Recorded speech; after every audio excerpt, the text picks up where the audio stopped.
오늘 이 시간 함께 읽을 하나님의 말씀 요한 1서 5장 1절에서 3절까지의 말씀입니다. 요한 1서 5장 1절부터 3절까지 말씀 총 3절밖에 되지 않아서 모두 다 한 목소리로 말씀 읽도록 하겠습니다. 요한 1서 5장 1절 말씀부터 다 같이 읽도록 하겠습니다. 예수께서 그리스도이심을 믿는 자마다 하나님께로부터 난 자니 또한 낳으신 이를 사랑하는 자마다 그에게서 난 자를 사랑하느니라. 우리가 하나님을 사랑하고 그의 계명들을 지킬 때에 이로써 우리가 하나님의 자녀를 사랑하는 줄을 아느니라. 우리 사랑하는 것은 이것이니 우리가 그의 계명들을 지키는 것이라. 그의 계명들은 무거운 것이 아니로다. 아멘. 오늘 이 시간 우리는 믿음과 사랑의 증거라는 제목을 갖고 오늘 우리가 읽은 하나님의 말씀 함께 나누는 시간 갖도록 하겠습니다. 하나님의 말씀을 통해 예배 공동체에 균형 잡힌 시각을 제공하고 교회에서 발생한 여러 가지 문제들에 대한 해답을 가르쳐주는 요한일서 그 5장의 말씀을 갖고 함께 나누는 시간 갖고 있습니다.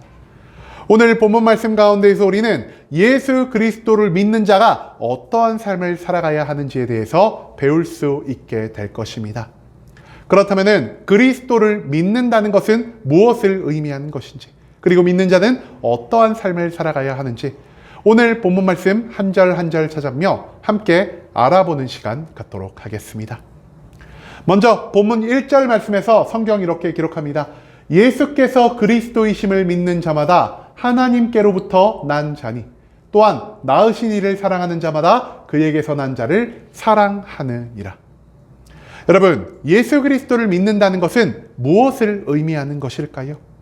정말 많은 성도님들이요, 예수님을 믿는 것, 특히 예수님을 잘 믿는 것을 이렇게 생각하며 살아갈 때가 너무나 많은 것 같습니다. 첫 번째, 교회에 어떤 예배가 있던 그 모든 예배에 참석하는 자.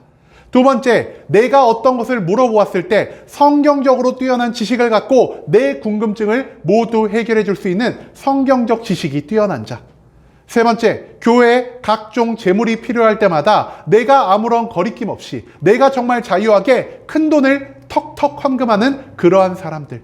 그리고 마지막으로 교회에 어떤 행사가 있을 때 내가 일이 있든 내가 약속이 있든 그 모든 것들을 내팽개쳐두고 교회로 와서 이 모든 행사에 온전히 참여하는 사람들을 우리는 그리스도를 믿는 자, 정말 믿음이 좋은 자라고 생각하며 살아갈 때가 너무나 많다라는 것입니다.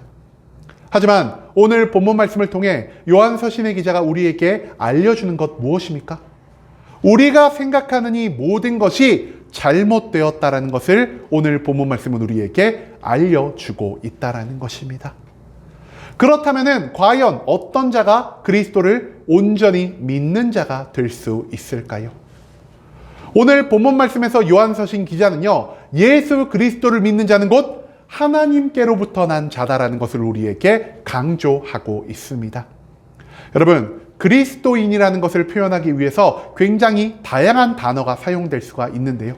요한서신의 기자는 그 수많은 단어 가운데서 오직 하나님께로부터 난 자를 사용하고 있다는데 우리가 주목할 필요가 있다는 것이죠. 그렇다면 왜 그는 그리스도를 믿는 자를 하나님께로부터 난 자라고 표현하고 있는 것일까요? 여러분, 예수 그리스도를 믿는다는 것은 무엇을 의미하는 것입니까? 예수 그리스도를 믿고 그리스도가 나에게 명령하신 모든 것들을 온전히 추구하며 살아가는 것이 바로 그리스도를 믿는 삶이라 할 수 있겠습니다.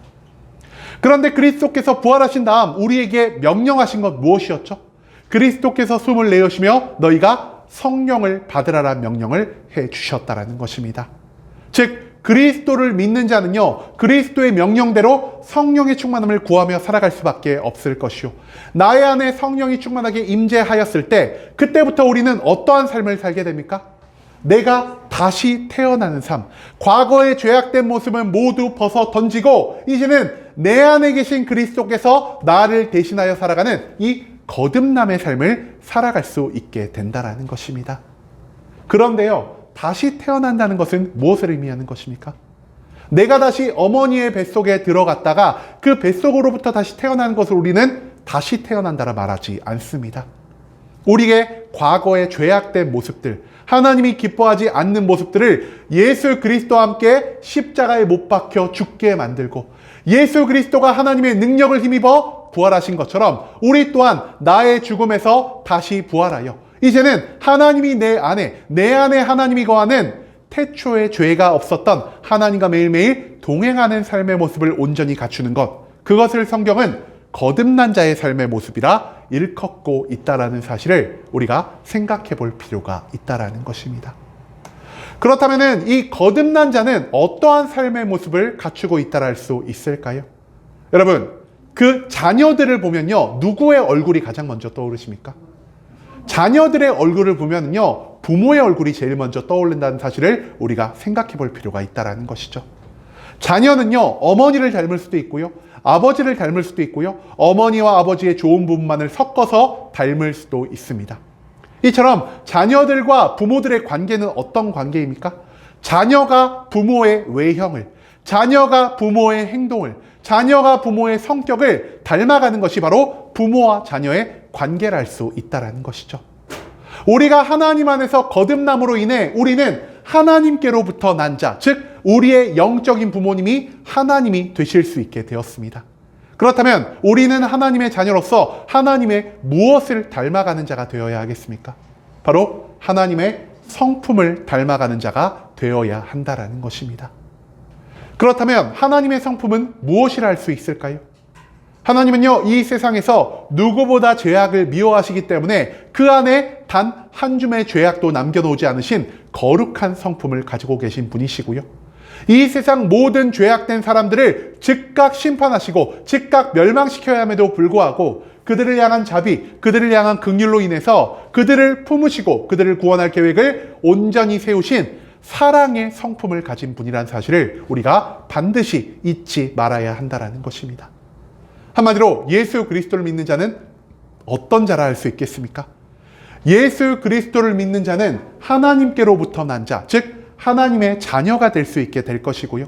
하나님의 자녀가 된 자는 이제 하나님으로부터 온전히 거듭남을 입어 하나님의 성품인 거룩과 사랑의 성품을 온전히 가지고 살아가는 자가 되어야 한다는 사실을 오늘 본문의 1절 말씀은 우리에게 가르쳐 주고 있다는 것입니다.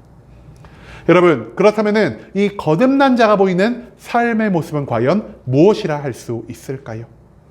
오늘 본문 말씀에서 성경은 이렇게 기록합니다. 거듭난 자는 하나님을 사랑하는 자, 그리고 하나님을 사랑하기 때문에 하나님께 난 자를 사랑하는 자가 되어야 한다는 사실을 우리가 오늘 본문 1절 말씀에서 찾아볼 수가 있다는 것입니다. 그렇다면 하나님을 사랑하는 자로서 우리가 먼저 알아야 할 건 무엇이냐? 과연 하나님께 난 자는 누구라 할 수 있겠느냐 하는 것을 우리가 생각해 볼 필요가 있다는 것입니다. 앞서서도 이와 비슷한 표현이 있었죠. 하나님께로부터 난 자 앞에서 무엇이라고 말씀드렸죠? 우리가 성령의 충만을 받아 거듭난 자가 바로 하나님께로부터 난 자라고 말씀드렸습니다. 하지만 여기서 등장하는 하나님께로부터 난 자는요, 단순히 성령의 충만을 받아 거듭난 자가 아닌 하나님이 사랑으로 창조하신 이 세상에 살아가는 모든 사람들이 되어야 한다는 사실을 우리가 절대로 잊지 않을 수 있기를 소망합니다. 여러분, 우리가 부모님을 왜 부모님이라고 부릅니까? 우리의 육신을 만들어 주었기 때문에 우리가 어떤 존재들을 부모라고 부르는 것처럼 우리의 영혼을 창조하시고 우리의 생명을 만드시고 우리를 어머니의 뱃속에 잉태하게 하신 그 하나님이 우리의 부모가 아니라면 누가 우리의 부모가 될 수가 있겠습니까? 그렇기 때문에 이 세상에 하나님의 사랑을 입어 태어난 모든 자들이 곧 하나님의 자녀, 하나님께서 난 자들이 될 수 있다는 사실을 오늘 본문 말씀은 우리에게 가르쳐주고 있다는 것입니다. 그렇다면 거듭난 자는 어떠한 삶의 모습을 보이며 살아가야 하겠습니까? 하나님의 긍휼, 하나님의 자비를 닮음으로 우리가 내가 배운 이 하나님의 성품들을 사용하여 이 세상에 하나님이 사랑하는 모든 창조물들, 즉 하나님이 창조하신 모든 사람들을 온전히 사랑하며 살아가는 것, 즉 이웃 사랑을 통해서 이 세상을 향한 하나님의 사랑을 온전히 증거하며 살아가는 자가 곧 거듭난 자, 하나님께로부터 난 자, 예수 그리스도를 믿는 자가 되어야 한다는 것, 그것을 오늘 본문 말씀은 우리에게 알려주고 있다는 것입니다. 그 다음 이어진 2절 말씀에서 성경은 이렇게 기록합니다. 우리가 하나님을 사랑하고 그의 계명들을 지킬 때에 이로써 우리가 하나님의 자녀를 사랑하는 줄을 아느니라 라고 말입니다. 2절 말씀에서 요한서신 기자는요, 하나님을 사랑하고 하나님의 계명을 지키는 것이 무엇을 의미하는 것인지를 우리에게 가르쳐주고 있습니다. 여러분, 하나님을 사랑하는 자는요, 마땅히 계명을 지킬 수밖에 없습니다. 왜 그럴까요? 우리가 누군가를 사랑한다는 것을 다시 한번 생각해 볼 필요가 있다는 것이죠. 여러분, 계명은 무엇을 의미하는 것이겠습니까? 계명은요, 무조건 지켜야 하는 것. 하나님이 나에게 무언가를 명령하셨기 때문에 내가 그것에 무조건적인 순종을 보이며 살아가야 하는 그것을 우리는 계명이라 부를 수 있다는 것입니다. 그런데 하나님이 이 계명을 우리에게 왜 주셨을까요? 우리를 멸망시키고 우리를 고통스럽게 하고 우리를 괴롭게 하기 위해 하나님이 우리에게 계명을 허락하여 주신 것일까요? 그게 아니라는 것입니다. 여러분, 하나님을 사랑한다는 것은요, 하나님에 대한 절대적인 믿음과 확신이 있다는 것을 의미한다는 것입니다. 그렇기 때문에 하나님이 절대로 나에게 나쁜 것을 명령하지 않으시겠다. 하나님이 나에게 명령하신 모든 것은 나의 삶을 완전하게 하고 나를 이 땅 가운데에서 평강의 삶으로 이끌기 위해 주어진 명령이라는 것을 확신으로 믿었기 때문에 우리는 그 믿음을 가지고 하나님의 모든 계명의 말씀에 온전히 순종하는 삶을 살아갈 수 있게 된다는 것입니다. 사랑하는 자는 사랑하는 대상을 온전히 믿을 수밖에 없고요. 내가 사랑하는 대상을 온전히 믿는다면 그 사람이 나에게 한 모든 명령들을 온전히 수행하며 살아가야 한다는 사실을 오늘 본문 말씀은 우리에게 가르쳐주고 있다는 것입니다. 그렇다면 여기서 말하는 하나님의 계명, 우리는 어떤 계명에 순종하며 살아가야 할까요? 성경에는 정말로 많은 계명들을 하나님이 우리에게 명령하고 계십니다. 그런데 이 계명들 중 가장 중요한 계명, 그것을 우리가 마태복음 22장 37절에서 40절의 말씀 통해 발견할 수 있을 것 같습니다. 예수께서 이르시되 내 마음을 다하고 목숨을 다하고 뜻을 다하여 주 너의 하나님을 사랑하라 하셨으니 이것이 크고 첫째 되는 계명이요 둘째도 그와 같으니 내 이웃을 내 자신같이 사랑하라 하셨으니 이 두 계명이 온 율법과 선지자의 강령이니라. 여러분, 예수 그리스도가요, 성경의 모든 말씀을 요약해서 두 가지를 우리에게 알려주셨습니다. 이 두 가지가 무엇이라고요? 첫 번째가 하나님 사랑이요, 두 번째가 이웃 사랑이라는 것입니다. 그런데 굉장히 유사하지 않습니까? 우리가 방금 앞서 무엇을 배웠죠? 하나님을 사랑하는 자는 곧 어떤 자라고요? 계명을 지키는 자다라고 말씀을 드렸습니다. 그런데 여기서도요, 하나님을 사랑하는 자가 나오죠. 그렇다면 우리가 이 하나님을 사랑하는 자는 이웃을 사랑하는 자라는 사실을 하나님 사랑하는 자는 계명을 지키는 자다와 합쳐 우리가 이해해 볼 수가 있다는 것입니다. 그렇다면 하나님을 사랑하는 자는 곧 어떤 자가 될 수 있겠습니까? 하나님을 사랑하는 자는요, 하나님이 우리에게 계명을 통해 명령하신 것, 나의 이웃을 나의 몸과 같이 살아가는 자가 되어야 한다는 사실을 오늘 본문 말씀은, 그리고 마태복음의 말씀은 우리에게 가르쳐주고 있다는 것이죠. 하나님을 사랑하고 계명에 순종하는 자는 어떻게 된다라고 오늘 말씀 말하고 있습니까? 하나님을 사랑함으로 계명의 모든 말씀에 순종하는 자들은요, 하나님의 자녀를 사랑하게 될 수밖에 없다는 것을 오늘 본문의 2절 말씀은 우리에게 가르쳐주고 있습니다. 그런데 앞서 우리가 나눴죠? 여기서 말하는 하나님의 자녀 누구라고요? 하나님이 사랑으로 창조하신 이 세상의 모든 사람들. 즉, 내가 하나님을 사랑한다면요, 하나님이 창조하신 모든 사람들을 구별함 없이, 차별함 없이 모두를 나의 몸과 같이 사랑할 수 있는 이 사랑의 마음을 가지고 살아가야 한다는 사실을 오늘 성경 말씀에서 요한서신 기자는 우리에게 가르쳐주고 있다는 것입니다. 여러분, 우리가 하나님을 사랑한다는 것을, 우리가 하나님을 사랑하기 때문에 하나님의 계명을 온전히 순종하며 살아간다는 것을 어떻게 해야만 이 땅 가운데 증거하며 살아갈 수가 있겠습니까?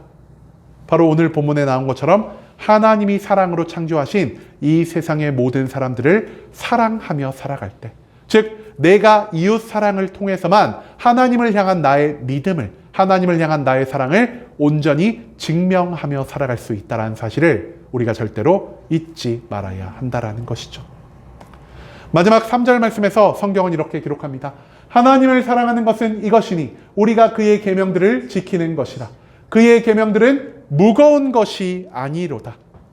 3절 말씀에서 요한서신 기자는요, 하나님의 계명, 즉 내 이웃을 나의 몸과 같이 사랑하는 것이 무거운 것이 아니다라고 우리에게 알려주고 있습니다. 여러분, 무거운 것이 아니다는 무엇을 의미하는 것일까요? 한마디로 쉬운 것이다라는 겁니다. 그런데 생각을 해봅시다. 이웃 사랑하는 거 여러분 쉬운 일입니까? 여러분, 먼저 이웃을 사랑하는 자 여기 중에 몇 명이나 있을까요? 단 한 명도 없을 것입니다. 그럼에도 불구하고 왜 요한서신의 기자는요, 이웃을 사랑하는 일이 무거운 일이 아니라 가벼운 일이라고 우리에게 알려주고 있는 것일까요? 그 원인을요, 우리가 앞서 나눈 이 을의 사랑의 말씀 가운데에서 찾아볼 수 있게 된다는 것이죠. 여러분, 을의 사랑, 우리가 이전 시간에 한번 나눴던 적이 있죠. 을의 사랑 뭐라고 말씀드렸습니까?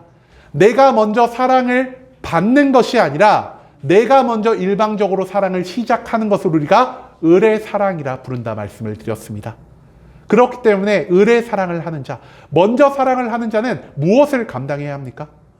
첫 번째로 내가 이 사람을 사랑한다고 표현하기 위해서 나의 시간을, 나의 재물을, 나의 감정을 일방적으로 저 사람을 위해 희생하고 헌신할 수 있는 이 모든 것들을 감당하는 것이 을의 사랑을 하는 자가 될 수 있다는 것입니다. 두 번째로 을의 사랑을 하는 자는요, 내가 일방적으로 사랑을 시작했기 때문에 내가 준 사랑에 합당한 보답을 받지 못한다 하더라도 내가 이 사랑 이어갈 것을 감당하며 살아가는, 즉 내 사랑에 응답받지 못할 위험성을 감수하며 살아가는 자들이 바로 이 을의 사랑을 하는 자들이라 할 수 있다는 것입니다. 즉 먼저 사랑을 시작하는 자들은요, 내가 모든 희생을, 모든 헌신을, 모든 위험성을 온전히 감당해야 되는 이 어려운 일을 부여받은 자라 할 수 있다는 것이죠. 그럼에도 불구하고 왜 오늘 본문 말씀에서 요한서신 기자는 먼저 사랑하며 살아가는 것, 내 이웃을 내 몸과 같이 사랑하는 것이 쉬운 일이라고 표현하고 있는 것일까요? 여러분, 하나님이요, 먼저 사랑하기 위해 필요한 모든 것들을 우리에게 공급하여 주시기 때문이라는 것입니다. 하나님이 우리에게 무엇을 공급하여 주십니까? 먼저 사랑하기 위해서는요, 나의 시간을, 나의 재물을, 사랑을 나눌 수 있는 이 감정을 내가 희생하고 헌신해야 할 것입니다. 하지만 하나님은요, 내가 가진 것으로 먼저 사랑하라고 말씀하시는 것이 아닌, 하나님이 나의 삶 가운데 먼저 사랑할 수 있는 충분한 재물을, 충분한 시간을, 충분한 감정을 공급해 주시겠다라는 약속을 우리에게 하고 계신다라는 것입니다. 또한 우리는요, 내 주변의 사람들에게 특별히 관심이 없을 때가 너무나 많고요, 내 주변의 사람들을 먼저 사랑하지 못하는 이 삭막하고 굳은 마음을 가지고 살아갈 때가 너무나 많습니다. 하지만 우리의 이런 삭막한 마음, 먼저 사랑할 수 없는, 남에게 관심이 없는 이 마음을요, 하나님이 변화시켜서 우리가 먼저 타인을 사랑할 수 있는 사랑의 마음을 허락해 주실 수 있다는 사실을 우리가 또한 기억할 수 있기를 소망합니다. 그런데요, 이 사랑을 위해 하나님이 모든 것들을 공급하실 때 무엇을 통해서 이 모든 것들을 온전히 우리에게 공급하여 주실까요? 바로 예수 그리스도를 통해 우리에게 공급하여 주신다는 것입니다. 여러분, 예수 그리스도가 우리를 위해 어떤 것까지 감당하셨나요? 우리를 너무 사랑하시기 때문에 우리를 영원한 사망에서 해방시키기 위해 우리의 죄를 대속하심으로 십자가 위에서의 모든 고난과 모든 죽음을 온전히 감당하여 주신 것을 우리가 예수 그리스도를 믿음으로 경험할 수 있게 된다는 것입니다. 그런데 십자가 위에서 우리를 위해 보이신 그 거대한 사랑, 그 놀라운 사랑을 나 혼자가 온전히 감당할 수가 있을까요? 예수 그리스도의 사랑을 내가 경험했을 때 예수님의 그 놀랍고 위대한 사랑을 나 혼자서 온전히 감당할 수가 없다라는 것입니다. 그렇기 때문에 나에게 부어진 예수 그리스도의 사랑이 내 주변으로 흘러 넘칠 수밖에 없을 것이고요. 그리스도의 사랑이 나의 삶 가운데로 흘러 넘칠 때 나로부터 시작되는 그 사랑이 내 주변의 사람을 먼저 사랑할 수 있게 해주는, 즉 우리에게 이웃 사랑의 방법으로 우리의 삶을 인도해 줄 강력한 요소가 된다는 사실을 성경 말씀은 우리에게 가르쳐주고 있다는 것입니다. 그렇기 때문에 하나님이 명령하신 이웃 사랑의 삶은요, 나의 힘으로, 나의 능력으로 하는 것이 아닙니다. 예수 그리스도의 앞선 사랑을 경험한 이후 우리가 하나님께 충분한 능력을 공급받고 먼저 이웃을 사랑할 수 있는 이 사랑의 마음을 공급받아서 완성할 수 있는 것이 바로 이 이웃 사랑의 삶이기 때문에 요한서신의 기자는 우리가 이웃 사랑을 하는 것이 나의 힘과 능력이 아닌 하나님의 능력을 받아 하는 것으로 절대 어려운 일이 아니다라는 사실을 우리에게 강조하고 있다라는 것이죠. 여러분, 우리들은요, 우리가 하나님을 믿고 살아가는 것, 우리가 하나님을 온전히 사랑하는 것을 무엇을 통해서만 증거하며 살아갈 수가 있습니까? 바로 내 주변에 있는 모든 사람들을 나의 몸과 같이 사랑하며 살아갈 때 우리는 이것을 통해서 나의 믿음을 그리고 하나님을 사랑하는 나의 마음을 온전히 이 땅 가운데 증거하며 살아갈 수 있게 된다라는 것입니다. 그런데 이 말을 반대로 뒤집어 볼까요? 우리가 만약 내 주변에 있는 모든 사람들을 나의 육신과 같이 예수 그리스도와 같이 사랑하지 못하고 살아간다면 이 세상은 그리고 하나님을 우리를 어떤 존재로 규정하실 수밖에 없을까요? 이웃 사랑이 없는 자는요, 예수님을 믿지 않는 자요. 이웃 사랑이 없는 자는 하나님을 사랑하고 하나님의 계명에 순종하지 않는 자로밖에 하나님이 우리를 규정할 수밖에 없다라는 사실, 그것을 우리가 또한 잊지 말아야 한다는 것입니다. 여러분, 이웃 사랑은요, 내가 하나님을 사랑한다라는 사실, 이웃 사랑은 내가 하나님의 모든 계명에 온전히 순종한다라는 것을 증거할 수 있는 가장 강력한 수단이 될 수 있다라는 사실, 그것을 오늘 본문의 말씀에서 우리가 배울 수 있게 된다라는 것입니다. 그렇다면 우리가 이 땅 가운데에서 사랑해야 할, 먼저 다가가야 할 사람들은 과연 누구라 할 수 있겠습니까? 내가 사랑하는 사람, 나에게 유익을 줄 수 있는 사람들만 사랑한다면 우리가 이웃 사랑을 완성한 것이라 할 수 있을까요? 그렇지 않다라는 것입니다. 예수 그리스도는요, 십자가에 매달려 죽으실 때 우리의 이웃이 누구인지, 우리가 누구를 먼저 사랑하며 살아가야 하는지를 우리에게 알려주셨습니다. 예수님이 누구를 위해서 십자가에 못 박혀 죽임을 당하셨습니까? 예수님의 제자들, 예수님을 사랑하고 예수님께 유익을 주고 예수님을 따르는 그 제자들만을 위해서 십자가에 못 박혀 죽으셨습니까? 그게 아니라는 것입니다. 예수님은요, 자신을 무시하던 자들, 자신을 미워하는 자들, 자신을 배신한 자들, 그리고 자신에게 손가락질하며 자신을 모욕한 그 모든 자들을 위해서도 십자가의 고통과 십자가의 죽음을 감당하여 주셨다라는 사실을 우리가 절대로 잊지 말아야 한다라는 것입니다. 그렇기 때문에 예수 그리스도의 이 사랑을 따라 우리가 먼저 품어야 할 사람들, 어떤 사람들입니까? 우리를 미워하는 사람들, 우리를 무시하는 사람들, 우리를 핍박하는 사람들, 그리고 우리를 배신한 그 모든 사람들을 우리가 먼저 사랑하며 살아가야 한다는 사실, 그것을 우리가 예수님의 사랑을 통해 배워가야만 한다는 사실입니다. 즉, 우리는 내가 좋아하는 사람, 내 사랑을 받을 만한 사람들만 사랑하며 살아가는 것이 아닌 하나님이 사랑으로 창조하신 이 땅의 모든 사람들을 온전한 사랑으로 품으며 살아가야 한다는 것을 오늘 본문 말씀은 우리에게 알려주고 있다는 것이죠. 여러분, 이제는 우리도 그리스도와 같이 이 세상의 모든 사람들을 온전히 사랑하며 살아갑시다. 단순히 내가 사랑할 수 있는 사람, 내가 사랑하고자 하는 사람만이 아닌 예수님을 믿고 하나님을 사랑하는 자로서 하나님이 사랑하시는 이 세상의 모든 사람들을 온전히 품으며 살아갈 수 있는 그런 사람이 되어야 한다는 것을 오늘 본문 말씀은 우리에게 알려주고 있습니다. 나의 힘과 능력이 아닌 하나님이 공급하시는 모든 사랑의 마음과 능력을 통해서 내 주변에 하나님의 사랑을 전파하고 이웃 사랑의 삶을 통해서 하나님을 향한 나의 사랑을, 하나님을 향한 나의 믿음을 온전히 이 땅 가운데 증거하며 살아갈 수 있는 순복음 함께하는 교회 모든 성도님들이 될 수 있길 간절한 마음으로 소망하겠습니다.